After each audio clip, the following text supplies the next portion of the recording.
Welcome. Could one of my co-hosts just let me know if you can hear me okay? Okay, thank you, Scott. Okay, great. Welcome, guys, to the webinar. My name is Michael Egerling. I lead marketing here at Trustero.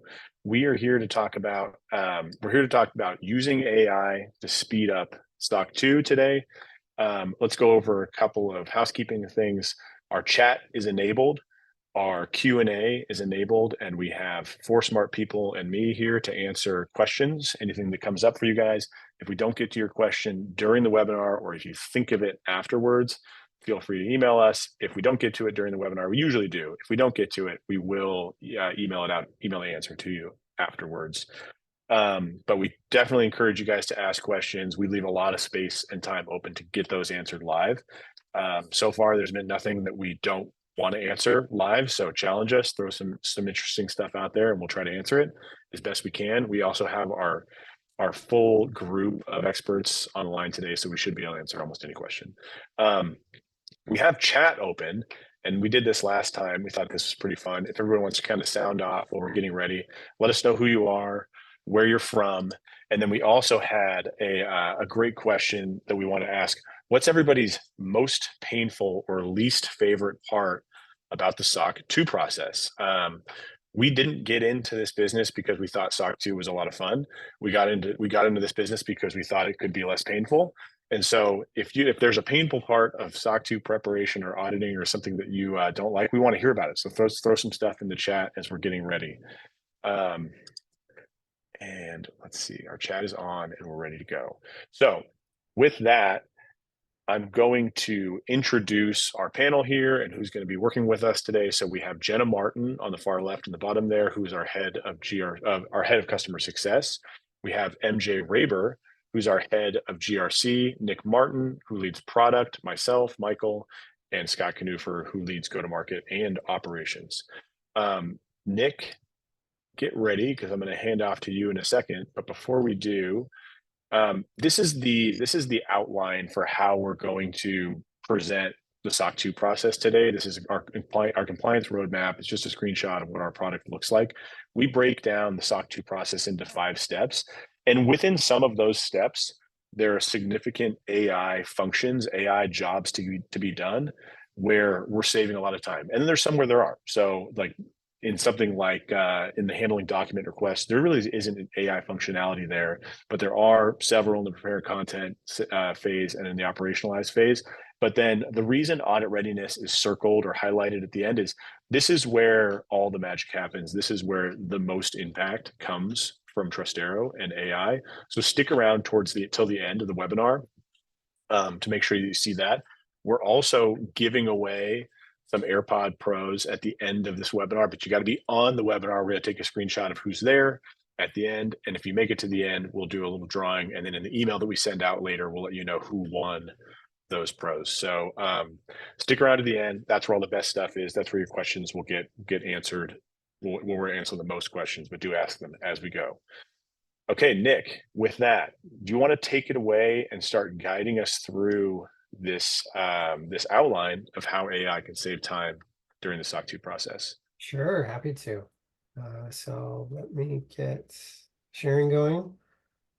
Hello, everybody. So yeah, as Michael mentioned, we think about the kind of compliance journey in terms of these big series of steps. And our product helps, kind of shepherd you through that, helps point out what you need to do, when you need to do it.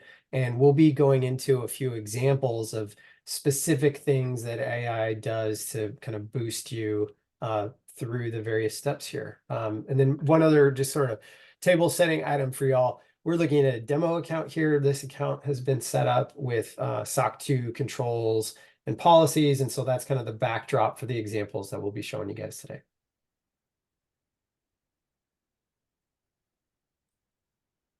Okay, great.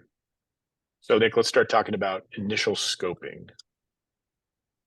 Absolutely. Yeah. So this part is really just about, like it says up here, getting the basic facts about your organization and making sure that we understand what's going on with your business. This provides sort of the foundation of the analysis and actionable insights and feedback we're going to be providing later. So by knowing, for example, which cloud environment you use, that will allow us then to pull evidence, evaluate that evidence, give you actionable feedback on what's going on in your environment, so you can be successful and move, quickly and confidently. So that's what this kind of initial scoping piece is about. Yeah, and I think this is right, Nick. This is one of those sections where there really isn't much that artificial intelligence is going to do in this place, but really just kind of setting the groundwork for everything that's to come. Is that right? That's exactly right. Yeah. So getting to understand the organization's needs and goals. So things like which frameworks they're gonna use, what audits they have. We're gonna collect some information about which third-party services they use, that sort of stuff. And then armed with that, we'll be able to use the AI to give really good feedback later. Okay, great. All right, so let's go. Let's get on to some better stuff then. So what about preparing content? What's happening in this section, Nick? Yeah. So in here, there's a couple of major pieces. This is typically when clients would get started with actually getting their controls and policies in particular set up and solidified. So this can look a little different depending on the particular organization. In some cases, we have clients who actually want to start from scratch and are really interested in using our curated content. So we help them do that. Other organizations have had years of audits, very well established compliance program in place. And so we can actually bring in their content into the system. That's very easy. So we have some pretty powerful import features.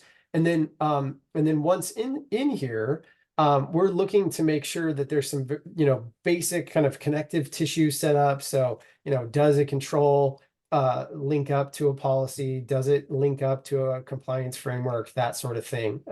So some very basic stuff. And then the other thing we do with control import, this is also when folks will notice our AI starting to help them for the first time. So this is where we'll actually do some mapping to help associate controls with evidence in particular, and our receptors, which we'll get to, I think, in the next section here. But that sort of lays down some groundwork there, so that as automated evidence comes in, it gets routed to the right place. So there's that component of the control import, and then the next item that's very, very powerful is this control matches policy check that we do. And so this is here to help ensure that policies and controls are consistent with each other. And it does a lot of the sort of drudgery of going through those and making sure they line up. Awesome. Okay, two things. One, I didn't enable webinar chat. I just did. So now everyone should be able to use the chat. Jenna, thanks for tipping me off on that one. That's on me. So there we go. There. Thanks, Marlene. Okay, we're starting to see some chat come in. Let us know where you're from. Let's have a little bit of fun with this, and let's see who the furthest away from Palo Alto, California is. Okay, with that, Jenna, let's cue you up. So Dallas, Texas, I don't think that's going to win. Norfolk, yeah. Oh yeah, here we go. Belfast, that could be it. Okay, Jenna, in this section, and just to remind everybody, Jenna is our head of customer success. She goes through this process of getting to SOC 2 constantly with tons of our customers. What's happening from your perspective? And then specifically, Nick was just talking about aligning policies and controls and AI doing that for you. What does it look like when that doesn't happen? So what's happening in this section? And then what does it look like when those policies and controls are not aligned? Yeah. Well, first I want to say South Africa probably wins. Probably wins. But it's Nigeria. yeah, this is actually a really big time saver, especially for the poor people on your team that have to go back and forth between the policies and the controls and make sure that everything aligns properly, because it can actually cause an exception if you're saying one thing in your policy, like for example, that you require a password with 9 characters, and you're saying a different thing downstream in your control, and you're only providing evidence that you have 8 characters in your password. An auditor will see that and will ding you for that, and that can be an exception in your report. So our AI can scan all of that for you and call it out instantaneously instead of doing the back and forth dance on all of your controls. So it really is this part of it is a really big time saver, especially because policies evolve and update, and maybe you want different controls down the line, or maybe you're using our controls in your policies. So that's a really important check to have in place. I think we've talked about this before, but when new Trustero users use our controls and our policies, our golden content, right?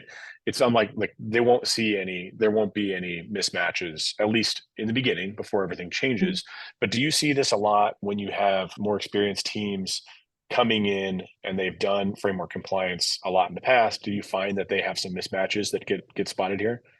Yeah, that's exactly right. That's a good point. So I guess this is it's a good time saver if you aren't using our content for both things, because of course we've developed our content so that everything aligns and you don't have to worry about going back to fix something if you kind of use it out of the box. But our AI can work on your custom content as well, and it can catch those things. And to your point, Michael, we would see it more with people who are coming in without the help of AI previously, or maybe they've had their policies in place for a while and don't remember all the details in them.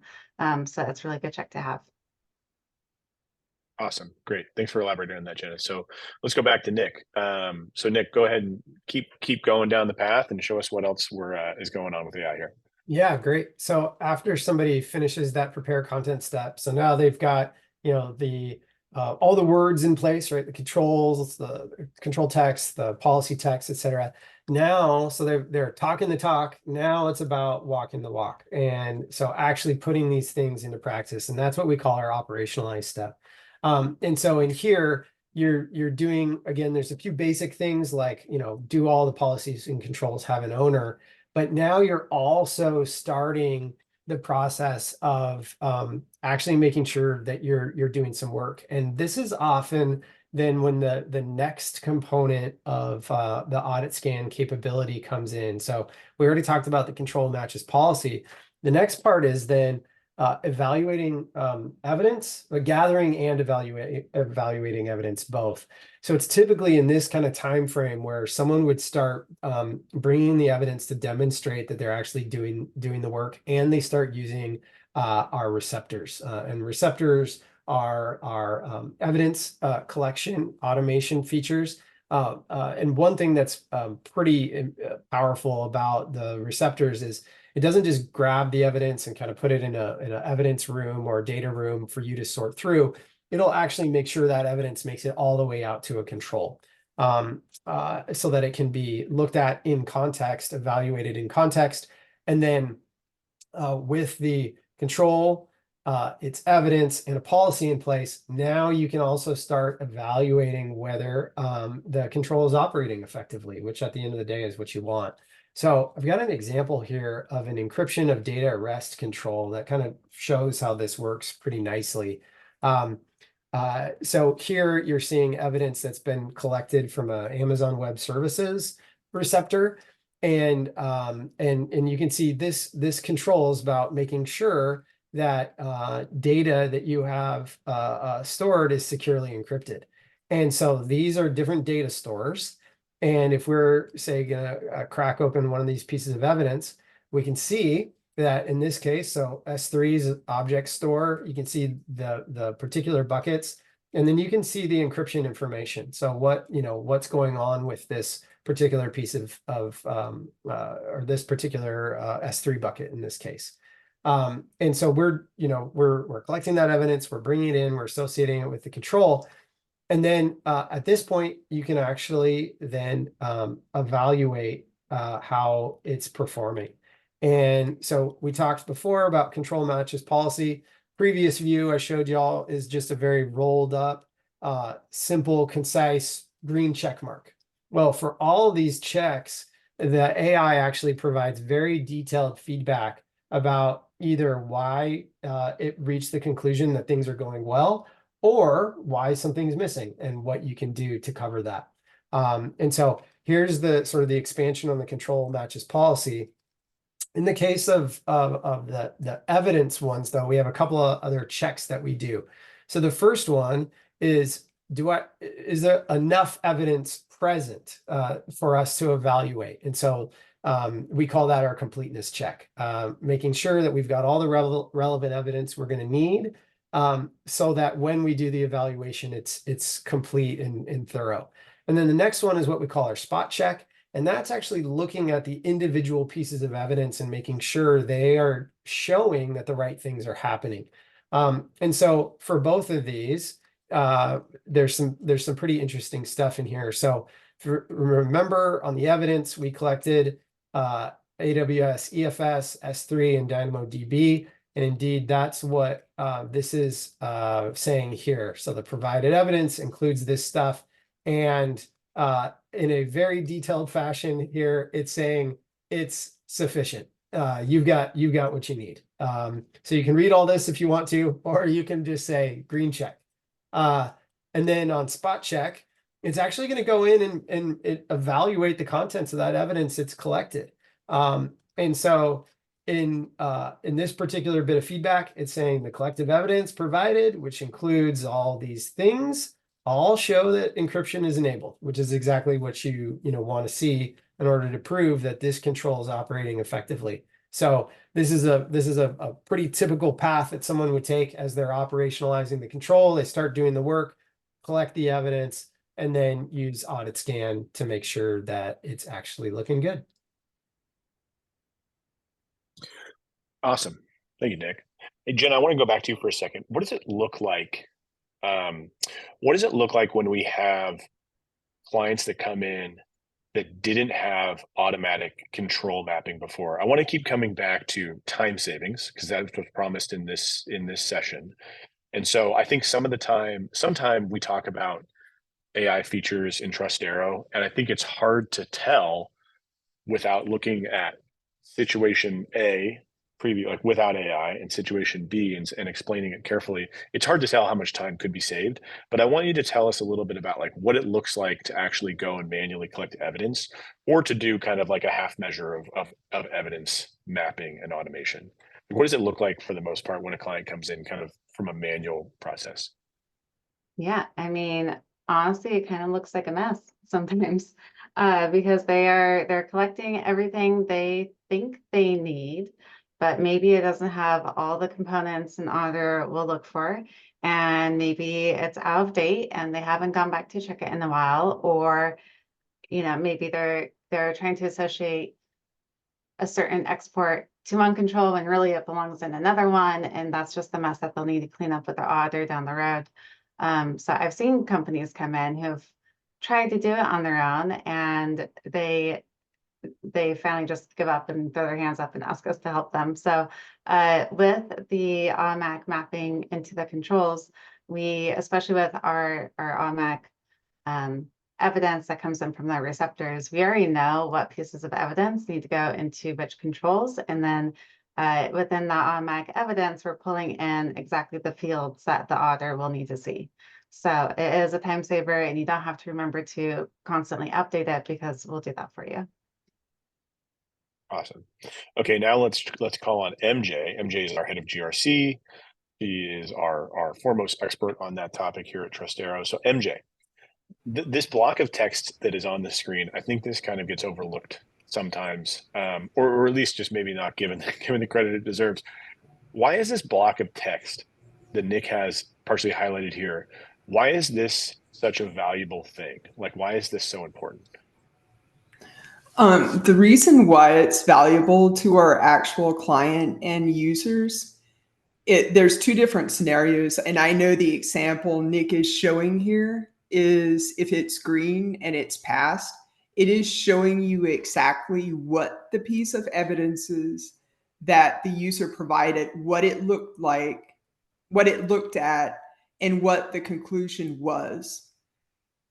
On the second side of things, and I think Nick has one to share in a little bit, but if this came back and it wasn't green, it was red, then audit scan will specifically state why it has failed it, why it's red, and then also a detailed corrective action plan so the user knows what needs to be done to get it to green.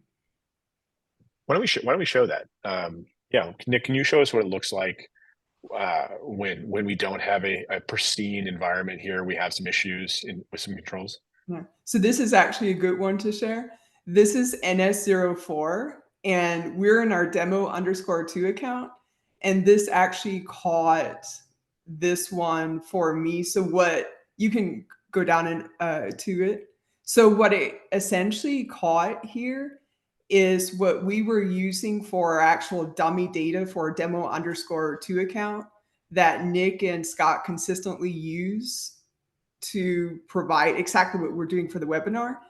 It actually caught that the architecture diagram needed to be updated, that the last reviewed date was not within the past year. So it will catch items like that that are oftentimes missed by GRC people like myself. You guys told me about this yesterday, and there was some nuance to this that I'm trying to remember, but there was the nuance was like, this is just one of those little things that's part of SOC 2 that maybe in reality isn't all that important, but it will still catch you an exception if it's wrong. Is that right? Am I thinking about the right thing? Yes. Yeah. This, I think it's kind of, it's interesting. There's like we all know that, information security compliance is here to help us be more secure, have a better security posture. There are some things though that are more like in the paperwork kind of side of the house that compliance ends up bringing in, because that process is what helps ensure that you're being secure. So the fact that you haven't updated this thing in a year, is it really a problem? Well, it could be, might not actually be, but an auditor, a very thorough auditor, would see this and you might get dinged for it. Got it. All right, well, let's keep going. I know I said we'd get through our content pretty quick, guys, but it looks like I was wrong. So let's move on to handling document requests, Nick. Stage 4. Yeah, so stage 4. So document requests, this is a important part of the audit process. However, I think probably the coolest thing about what we do is we actually make it less likely that you'll even need to handle these document requests. So for those of you who are maybe uninitiated, this is when the auditor typically will submit a list of pieces of evidence that they need. That typically means they haven't seen it yet. And one of the things that by having such a thorough set of automated evidence and then the ability to do the audit scans, what we find is a lot of times our customers, by the time they get to this stage, they've already collected a lot of the evidence they need, making this step a breeze. It's here if somebody needs it, but it ends up getting kind of de-emphasized because of they're just so prepared and so ready by the time they get here. Awesome. Jenna, anything to add here? How do you usually see this playing out, this phase? Is this a big lift, or is handling audit requests something that's, is not really something to worry about, or how big of a job is this? Yeah, so to Nick's point, if you don't use a platform like Trustero to get everything prepared properly ahead of time and know that you're good to go, the AI scans and everything, then it could be a big lift.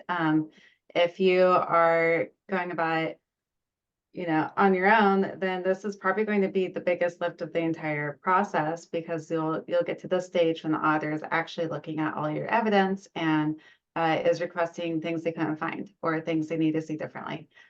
So if you get to this stage and all of these pretty green circles are complete, then you'll be in a really good spot. And the only request that you should get from the auditors is things that they couldn't see at the start of the audit, things that they'll need to request at the very end. And when they do so, it will go ahead and connect into the controls so that in the future you still have everything right in one place for the next audit. Awesome. Thank you.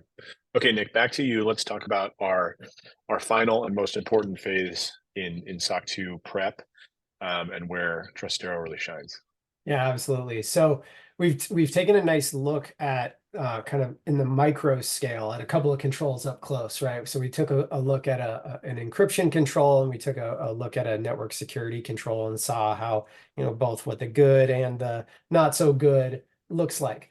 After kind of getting all the micro pieces lined up, you want to make sure you understand what the macro view is. And this is what we provide here in this audit readiness phase. So this is completely driven by audit scan results on the checks we do that require evidence. And so this is a place where somebody can go to see how am I doing in total, and can get a feel for the overall state of their compliance program. We have this in the audit readiness phase because this is typically the thing that somebody wants to do and have in good shape headed in. Is also a great feature when somebody is already under audit as well. Helps them kind of stay there. And then post audit, this will help you make sure that that you don't backslide. And then one other pretty powerful feature that we have here is the ability to only need to rescan areas where things have actually changed. So as evidence is flowing in, that means that we keep it focused, and only draw people's attention to the items that are moving around. So if you don't have any evidence that's any different from a cloud environment, for example, like let's say those S3 buckets that we had before haven't changed, then you're not going to need to scan again. You'll know that the results are still valid. So that's what audit readiness does, provides a nice big picture. And then I can also tease a feature that we're planning to release here pretty soon. It's a more of a condensed view of this that will be in a dashboard, and it will just highlight the trouble spots. So it's sort of like the negative image of this thing. So it'll just show you, okay, you've got trouble here, you need to focus, and while also telling you, sort of big picture how you're doing. So that's going to be coming pretty soon. As an unauthorized product tease, so you'll be hearing from the marketing team on that one. That's right. So I want to dig into this a little bit. And I see a bunch of questions coming in that we didn't get to because there was problem in the chat. So we will get to all of these, I promised. We've talked about this a lot as a team. This whole audit scan control assessment piece, like this is pretty novel, and I'm gonna lean on MJ a little bit for this, and she's answering questions too. So hopefully you can help us here, MJ. So why is it so difficult for organizations to do this without AI? And are organizations doing it? Like, are they doing complete checks of all their controls, like before audits, like in between audit periods? Like, how's that usually going? And I know it's hard, but could you elaborate on why it's so hard and kind of what the current state of this is in the world? And you've done this, for years and years and years, and worked with tons of companies around this. So I think you have the best insight for us. Yes. So the way this would unfold for a manual process, and this depends a lot on the size of the organization, but mostly what happens is you have a annual yearly internal audit, or a lot of people call it a readiness assessment, and or sometimes it's called a risk assessment against a framework that's applicable. And this often involves internal teams doing it, where you have 2 to 5 people dedicated to only doing that, or you outsource it where you hire outside managing consulting firm where they come in and they actually conduct it. But then if you look at it where, okay, we can do that, but from a GRC standpoint, I only understand like a snapshot of my actual environment where it stands only when it's done annually or during the audit. Hopefully the annual assessments catch it pre-audit before I go into the audit, or versus this way where I can on a weekly basis see exactly where I stand from a compliance standpoint and know what I need to fix before it's caught in the actual audit itself. Okay, here's questions that you weren't prepared for, Nick and MJ. So MJ, how long does that take? Like, how long would that take for a company, like a mid-sized company, maybe 250 employees, doing SOC 2?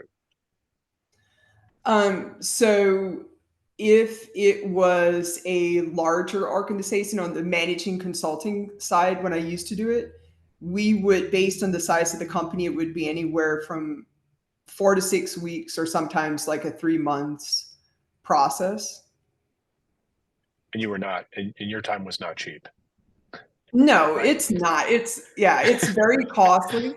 And the other thing is it's also time consuming. A lot of companies outsource it because internally, and Nick, you have a good scenario to share for this. Like internally, what is the resource and how many people really does it take to be able to do it comprehensively? Before you respond to that, Nick, so MJ said 4 to 6 weeks using oftentimes outside help, which is expensive. Nick, how And long that's does it a take team of AutoScan to do this? people. Yeah. Yeah. Yeah, So with a team of MJs. yeah, so to do this from scratch, so say you needed to evaluate all the controls, that's anywhere from 45 to 90 minutes with the current implementation. We actually have some performance improvements we can probably do. So that's a fairly unoptimized scenario. We can do it in let's call it 90 minutes. And then with the ability to understand which results are outdated or not, then the ongoing scans are, more like 10 or 15 minutes. So Yeah, and we're not talking 45 to 90 minutes of like you sitting there and working. It's like hit a button and walk away, right? that's right. Yeah. So you walk away, do it anytime, day or night, do it on demand, and it will give you sort of latest, greatest. Yes, Love it. it's Okay, thanks. You essentially guys passed. You guys waiting. passed the ad hoc question test. Go ahead, MJ. I was going to say it's essentially based on what Nick was saying. It's essentially waiting to be fed data. That's all it does, and it is amazing. And one of the biggest time consumers is, and I know Marlene was talking about this in the actual chat itself, is just you providing the actual policies, contingency plans, incident response plans, business continuity, also the procedural level documentation is one of the most time consuming things to produce and then examine, make sure you're not missing anything. And this is where Audit Scan really excels at. And after you feed it all those policies and documents, hundreds of pages, it can do it in what amount of time, Nick? Yeah, like 45 to 90 minutes. And Yeah, it's insane. Like the first time we actually did it internally just to run on it and seeing other companies do it, it's flawless. I mean, it has caught items that I have missed just to test it. Yeah. So, and just as an example for everybody, so because this is something actually we take for granted, but we probably should say more often, it's not just that automated evidence that we showed you that Audit Scan can evaluate. It can evaluate images, spreadsheets, written documents. And so in this case, this is the architecture diagram that it flagged earlier because the last reviewed and updated date was more than a year previous. So it's able to go and tear apart documents like this like a human examiner would. That's awesome. I genuinely have not seen this, so that's it's pretty cool. Okay, so we're a little over, but I think we're going to keep going because we're recording this, and we'll make sure I see that people are still here. So we're just going to keep recording. We'll be done in about 5 minutes. So Nick, there's one more topic that we wanted to talk about at the end of this section. We didn't really transition into it very naturally, but I want to cover it. It's the fact that I think we get really we're a compliance AI company, and we get really focused on compliance. But at the end of the day, the point of compliance is not for compliance sake; it's for security's sake. And so, what is Audit Scan? And MJ, this is for you too, so feel free to jump in. What does Audit Scan mean for security that we really often forget to talk about sometimes? Yeah, for sure. I'll start and then hand it off to MJ. Yeah, I think a lot of, when a lot of folks think about compliance, it's a lot of, it's a lot of paperwork and a lot of process. But to your point, yeah, what's that process serving? Ideally, you're actually staying secure. And so I think the biggest value of Audit Scan and some of the related features we've talked about today is it really allows you to stay on top of everything and actually have not just a theoretically more secure business, but an actually more secure business, because you're getting the actionable insights in a timely manner that is either very, very expensive to do otherwise, or maybe not feasible. So, like that full audit once a year, you may be 50 weeks out of date when you learn something. So this allows you to stay on top of it. Yes, Awesome. Michael already knows this is my favorite part. So a lot of this is all about being strategic.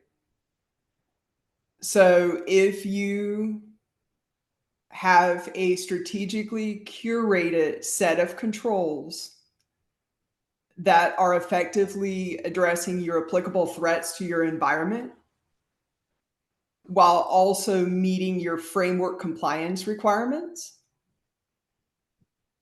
then you're able to essentially do two things at one time. And that's one thing our platform does really well at. Because this will, going back to what Nick stated, this will also provide you with full visibility and transparency into your actual risk management state itself. And I know this is a whole lot another webinar, Michael, but even just going through how this works. And yes, we have complete risk analysis and management in the platform as well. So we have strategically connected all this together. And I prefer do it one time and cover many different areas as needed. Perfect. I want to ask Jenna one more question before we kind of move on. And before I do that, I'm going to take the screen back and I'm just going to put our last slide up here because I want to make sure that everybody gets a chance. We have a little fun offer that we do every time we do a webinar. By the way, so I should mention really quick, and Jenna, I'm going to come to you in a second, so stay sharp. A bunch of the stuff that the team has been talking about today is free. We actually didn't talk about security questionnaires. Like the first time we haven't talked about security questionnaires in like 4 webinars. We really like this feature. We think it's really cool, but we will answer all of your security questions. Like if you get, what's that? Oh, a SIG light. If you get a SIG light, we'll answer it for you in a few minutes rather than a few weeks. And then we have a report scan feature that has been really popular that scans incoming SOC 2 reports. Both of these are free to start. And then we're trying to make other stuff free as well as we mature as a company. So you can start on Trustero today for free using this link here, or just go to the website and just say get started. And you're going to have access to these 2 features right off the bat. You're also going to be able to kind of click around and see what the rest of the platform looks like. But we encourage you to start for free. There's no catch. You can just start. We'll give you a bunch of credits to use for security questionnaires and you'll be off and rolling. By the way, just the stuff that's on screen here, we like to give away these ridiculous mugs. Apparently they're very cool. I don't like my coffee that hot, so it's not for me. But if you want to take a demo with us, we'd love to see you. There's no pressure to buy anything. We just want to send you a gift to do it. So if anybody's interested in doing a demo with Trustero, it takes about 30 minutes. We'll do an intro call and we'll send you this crazy mug that will heat itself. So I'll leave that on screen while I go to Jenna, and then we're going to go to MJ to close us up. So Jenna, Nick and MJ were just talking about Audit Scan as a feature and this ability to do something that wasn't really feasible before, which was to scan and assess your entire set of controls and policies whenever you want for, theoretically for no money and very little effort.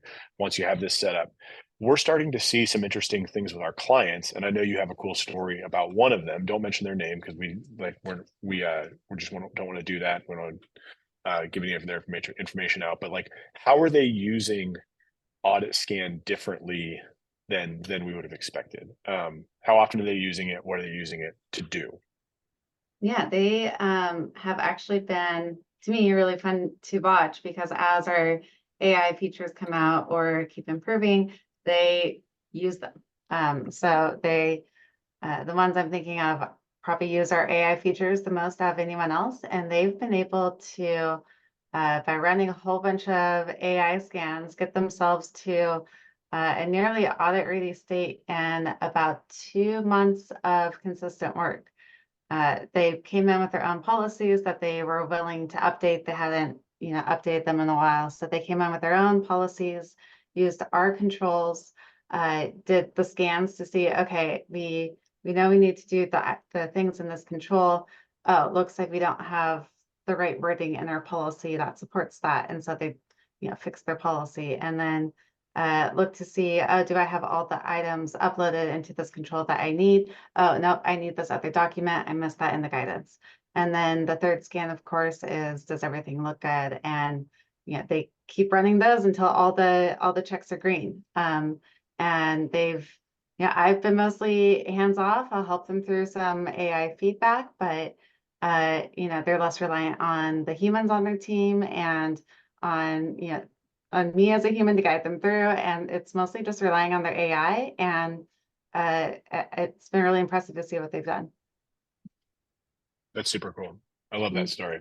It's also funny to me whenever I hear that story, because to me, I'm like, well, yeah, isn't that how you're supposed to do it? Because I remember when I started working at Trustero, I was given, almost like a tradition, I was given 4 or 5 controls to work on as we got one of our SOC 2s, and I didn't know what the heck I was doing, but I had Audit Scan, and so I just kept running it, and I kept running it like every time I was trying to complete a control, and it would tell me like, you're close, Michael, but you need to do this other little thing. And I thought, wow, that's incredibly useful. Like, I don't have to go track down this information. I don't have to use somebody else's time or join a meeting.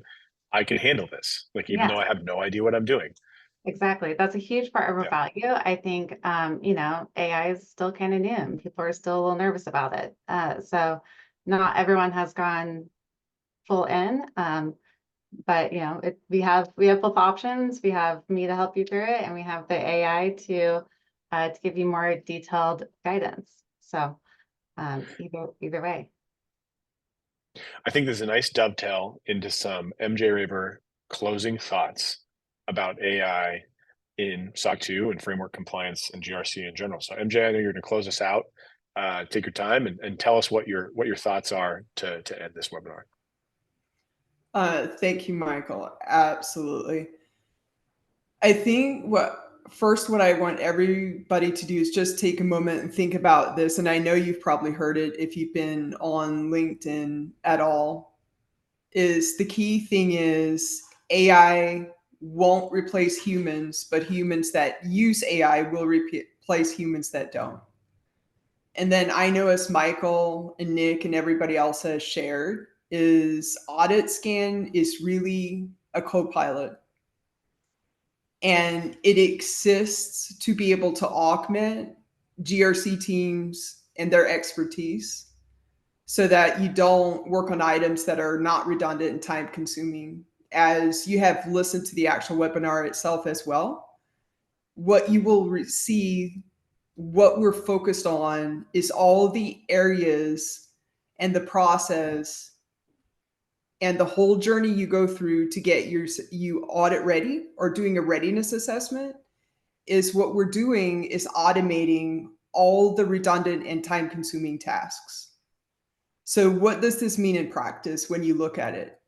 And really take a step back, look at what is the time your team is spending on, what are they doing, and how can you use AI in this context to free up your team to actually do productive work, to do items that are going to make a difference. And then we can also take a look at some real life example scenarios as well.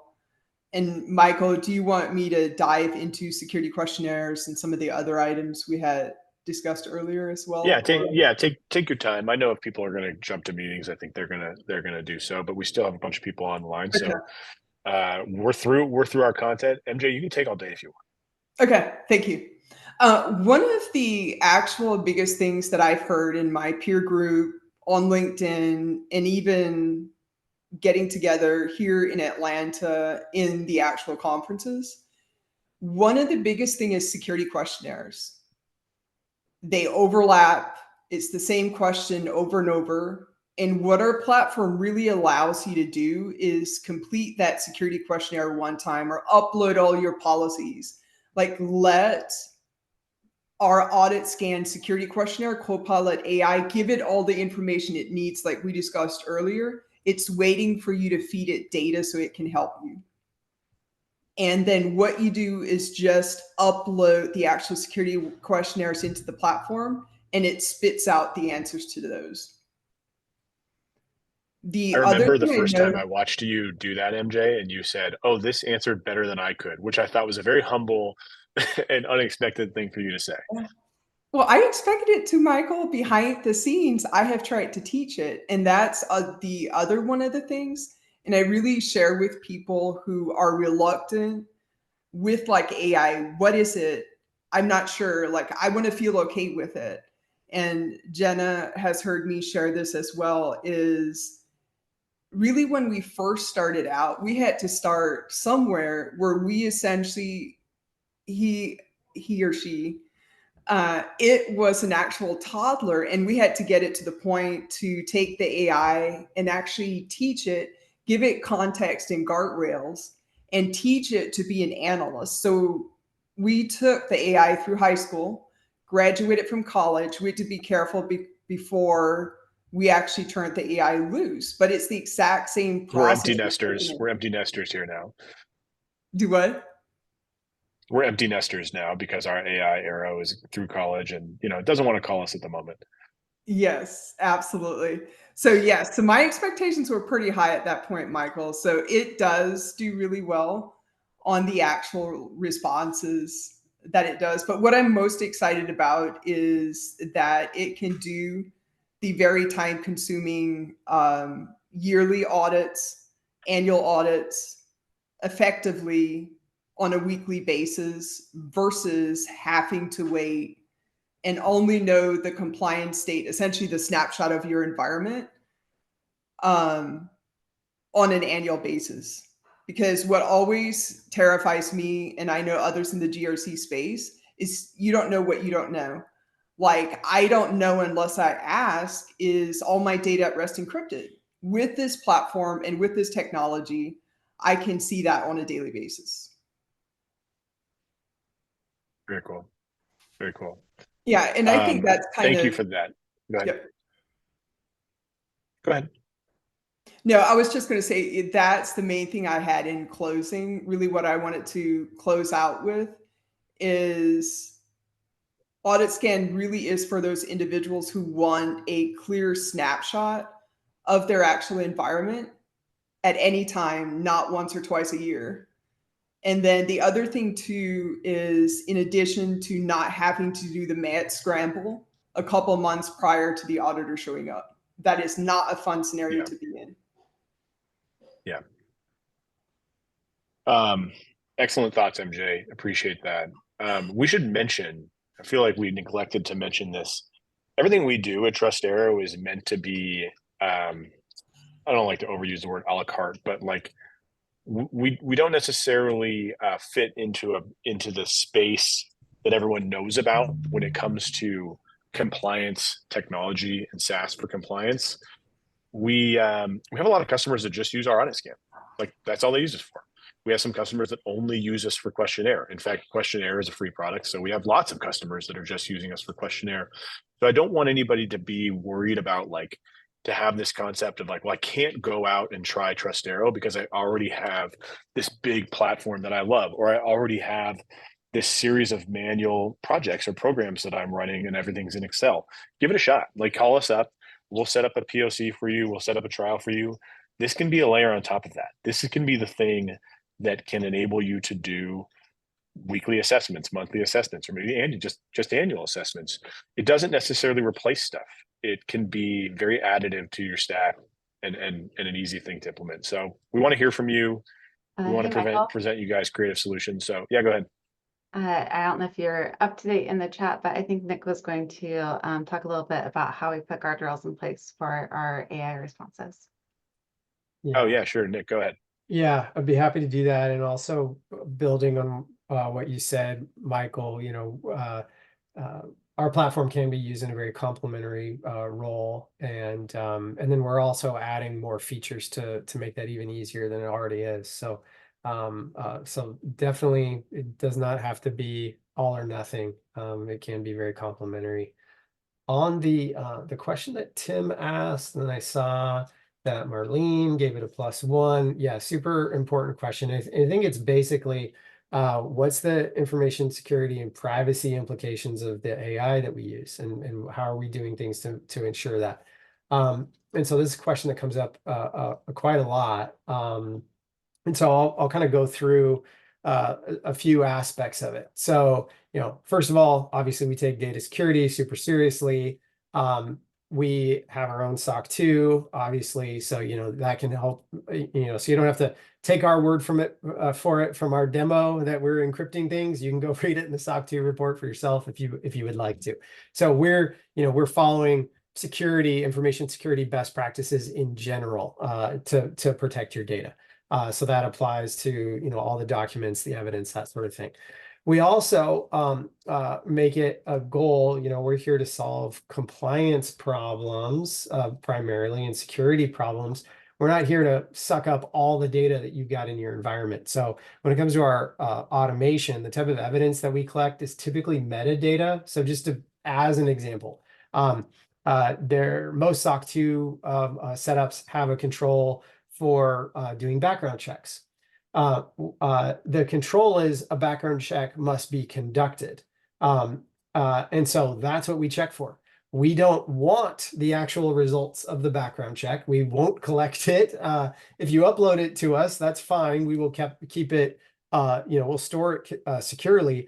But by default, we're looking typically for metadata rather than the data itself. So there's a kind of a data minimization aspect to what we're doing. And so that's sort of what goes on within our borders.